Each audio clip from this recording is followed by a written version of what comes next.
Before the break, Nikki Pena brought you up to date with what's going on in the Ukraine crisis. Now, Austin Stanley is here to explain the history and the details behind the Ukrainian conflict. Thanks, Suzette.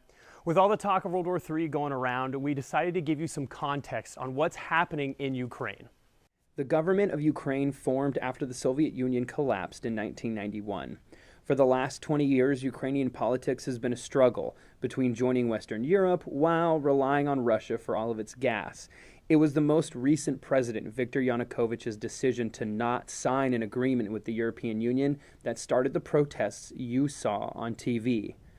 Ukrainians say the contract was the straw that broke the camel's back. They accuse Yanukovych of making himself rich while their country struggled after the 2008 financial collapse.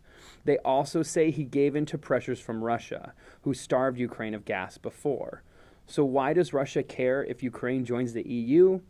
Well, Russian gas and oil pipelines that supply Europe run through Ukraine. EU membership may also end Russia's ability to store its Black Sea naval fleet in Crimea. Now, here is where Crimea gets involved.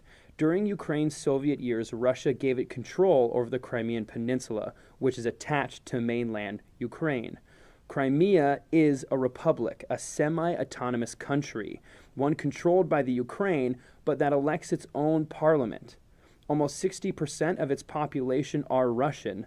These are the people Russia says it's protecting with its military. The United States and Europe are against Russia in Crimea because they consider it a part of Ukraine, but Crimeans recently voted to join Russia.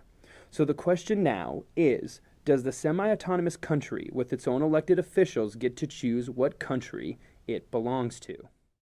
Talks between the United States and Russia are currently frozen. Senator Kerry decided that he was not going to meet with Putin today. And with that, it's back to you guys.